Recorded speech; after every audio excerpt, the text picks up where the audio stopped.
Nigeria ungovernable, like people to revolt against Tinubu. So he hasn't yet. Sowore says he won't. And I kind of believe that he won't as well.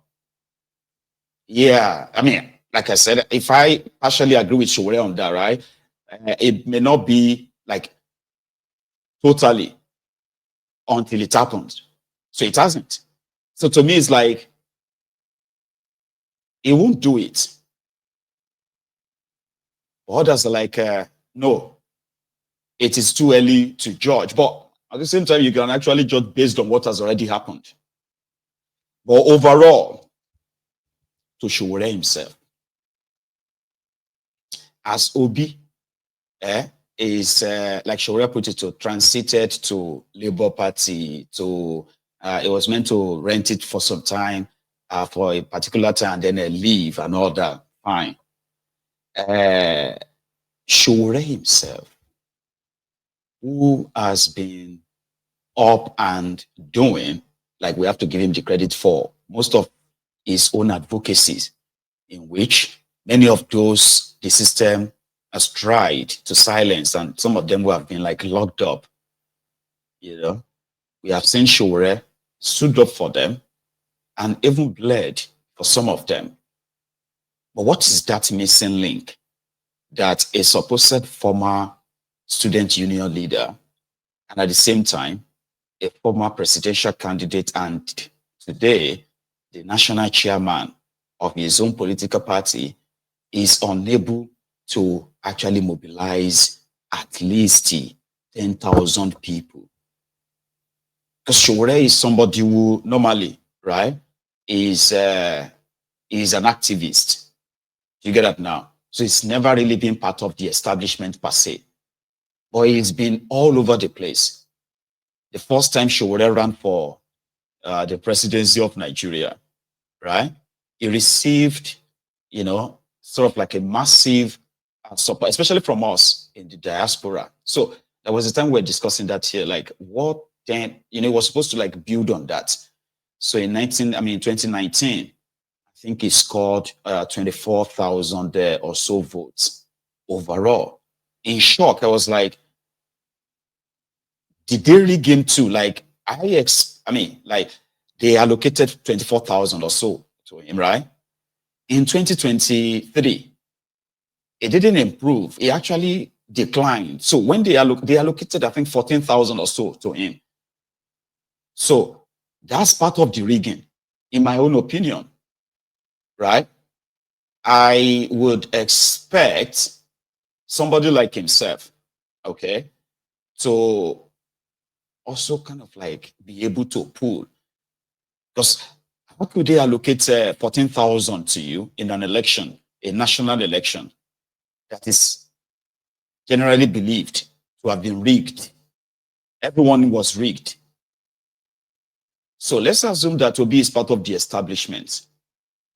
And whatever Sowore, whatever you missed between 2019 and 2023, whatever that was, that, you know, whether the establishment want to continue to ridicule you, make you look so ordinary, inconsequential, because that is what would be my own opinion. So I may not have all the supposed facts, right? But at least an election that was considered as a charm, right? At this point, I would have expected at least all over Nigeria, right, yourself, to be able to pull something that a lot of us would have said, imagine, see somebody would say they allocated 14,000 votes to all over the country. And he said, you know, he said he scored more than this or so votes, which means it was rigged too. So now, look at the number. Have you seen the number in Abuja? Have you seen the crowd in Abuja shutting down Abuja because they rigged Sowore's party too? But it's nothing like that. So the entire establishment is ridiculing everybody. That is where some of their support, especially the Obidients, are kind of like angry, right? That it doesn't make any sense. If Sowore is dissipating so much energy in kind of like tearing Obi and his Obidient with so much vigor and like, strength. So is he not helping Tinubu to tear down the same opposition that was supposed to actually come together ideologically, even though Sowore himself swore that it would never have anything to do with the Obidients? Unfortunately. Anyway, you see the chairman of, the president of NANS, that guy that got kidnapped by Sheyi Tinubu's thugs, who said he was offered 100 million naira by Sheyi Tinubu and the Minister of Youth, Issa Atiku Abubakar, that is his name. The guy that you have all these pictures of, bruises and the bulging eye and all of that stuff, right?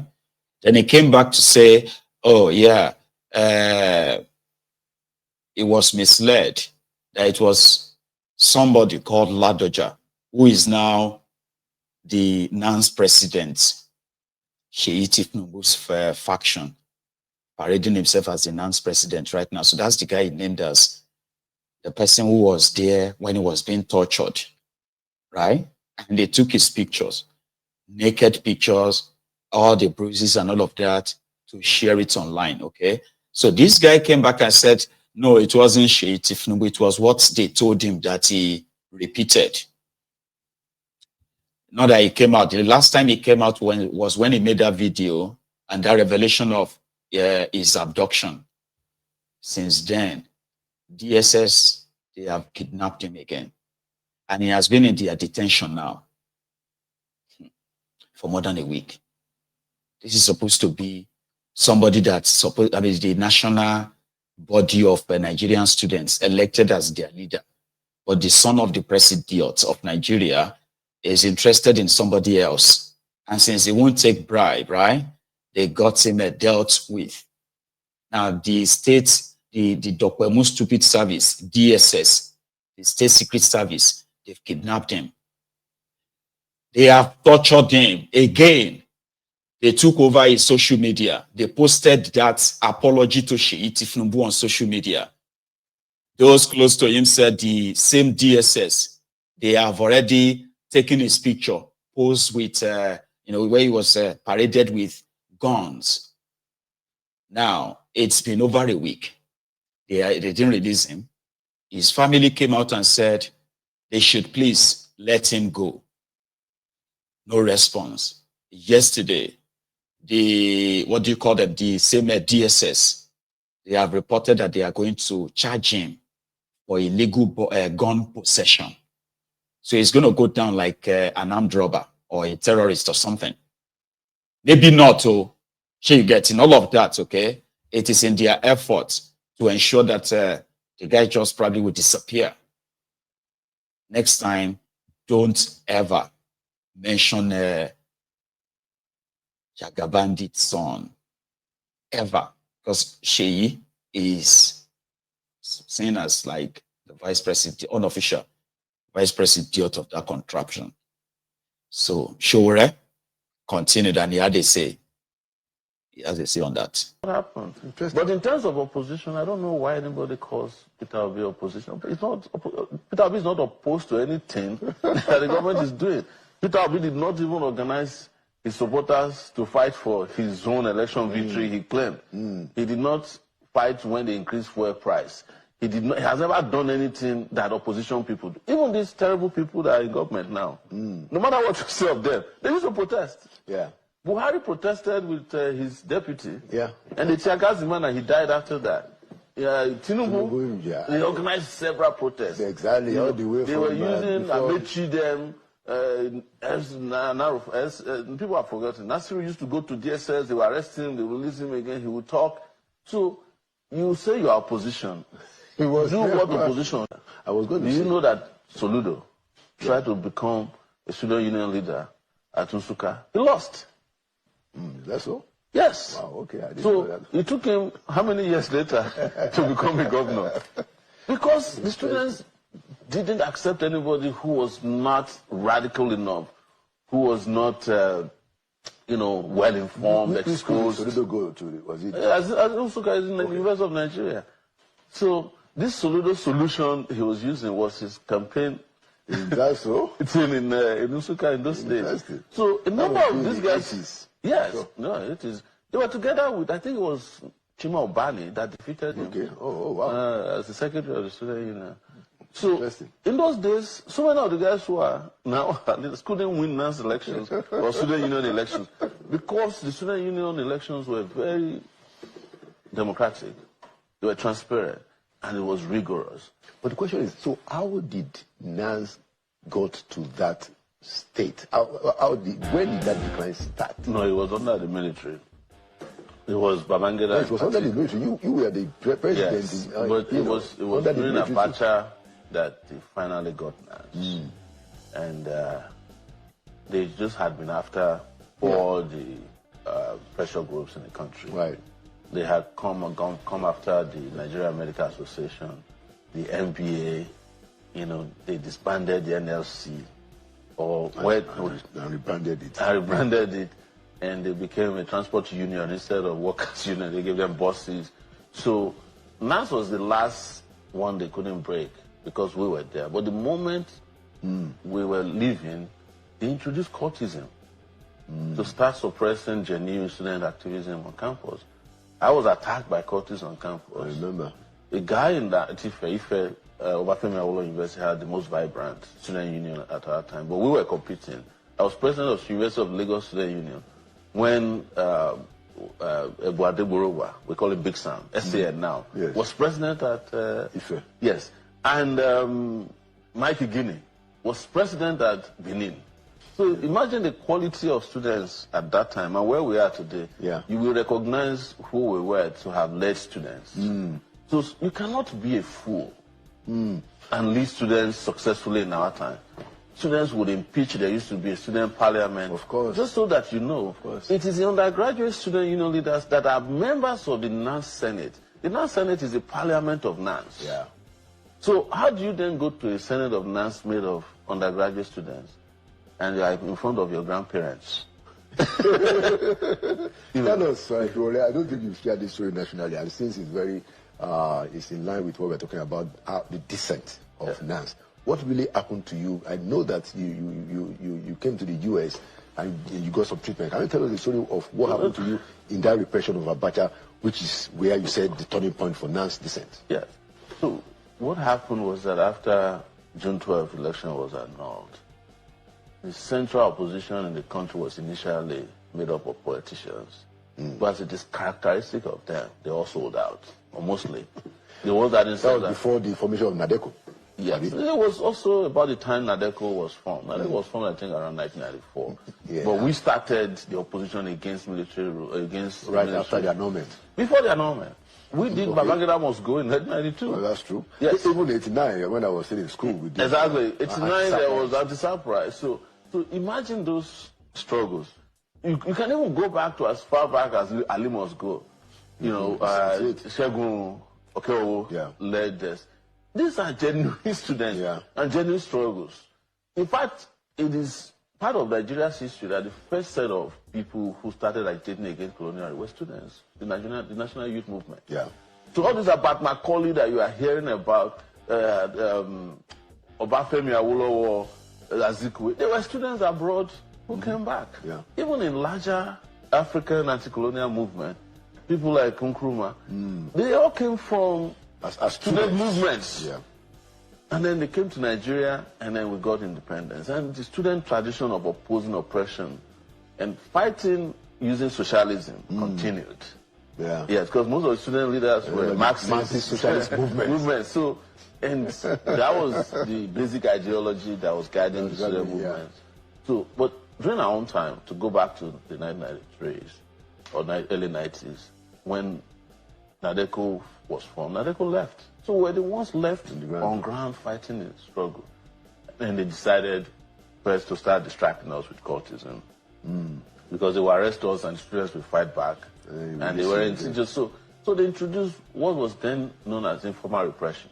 The military, knowing that they could be held accountable for directly killing people, started using the courts in the university to distract. The courts. Yes, that is the court gangs. Group, Yes. So on our campus, it was flooded our campus one time. And we said, no, this is not going to happen. And we did our research and discovered that a lot of them are children of the rich and military guys outside. They were in the They were on campus funding the gangs. And so we confronted them. So I was attacked by the gangs. But before I was attacked by the gangs, I had also been arrested severally. I'd had several queries, suspended. No. So, in a nutshell, the Nigerian student body is no longer body. That means they don't have any real student body anymore. Politicized, weaponized, even against them. Sorry about that. So that was Sowore, making us realize that indeed, okay, the Nigerian student body is no longer body, like I said. And of course, they may lock the supposed elected president of theirs up, and there will be no consequences because of this reason. It's unfortunate, isn't it? That is not the only unfortunateness that you're going to say tonight. Not the only unfortunate you're going to say tonight. Let's go to Rivers State, the latest, the seamless, right? I think they should be called seamless moron, by the way. Simfubara, he has dropped the bombshell on his own supporters. Remember that in the last 2 months or so, Rivers women, they have been protesting endlessly since Tinubu announced state of emergency in Rivers State. Because to them, this is absolute, like, illegal, right? Like, this is an absolute insult on the people of Rivers State for a president to remove a democratically elected governor, like, because of Wike, this and that. They also staged a protest, which is like a walkout protest on rats. I met Tinubu, your vexed lady, in Rivers State, all because they believed that her husband insulted them, like he slapped them with that action. Anyway, yesterday, in what was supposed to be a church, kind of like a church Thanksgiving or service for the late Niger Delta, one of the Niger Delta leaders, the late Niger Delta leader, Edwin Clark, seamless moron Fubara also was there. And for the first time, I actually see the guy properly, like, oh, this guy is actually a moron, Sha. Like, he couldn't really weigh together any meaningful, sensible kind of like speech for real. That's true. That's the truth. That's the truth. I'm telling you, that's the truth. He will say something and he'll be like, that's the truth. I'm telling you, that's the truth. Okay, so it's no longer rumor anyway. So it took 2 governors to go and beg Wike, right? And Wike in the media pally today said he still didn't trust Fubara because he is yet to see the sign that he wants peace. What did Fubara? I mean, you came to somebody's supposed funeral, and the only thing you have to do is to face your supporters. And he told them that the women, they don't forgive. You don't forgive. These women, many of you here. That's the truth. That's the truth. Many of you here don't forgive. You have black hearts. Your hearts are dark. Your actions are making it difficult for me to walk peace. Something like, that's not how you put it to. I'll play you the video. So let me rant a bit because I don't know. Like, I'm like, oh, this guy is an actual moron, Sha. Why did he kind of give people the idea that is with a wicked scammer? Moron lele now. The way they were saying it inside the church that his children are still young. My children are young. all of you are going, like, it's telling them that they were going everywhere. Now, who told them that he's still interested in going back to that place? Who told you that I'm still interested? My spirit has already left that place. He said that means his spirit has left the office of governor. He actually said that to them, like, from where to where? Or Delili Isha. Eh? Somebody said they don't jazz. So you be mumu. Eh? Sorry, I learned one abuse. I want to use it. There's one abuse that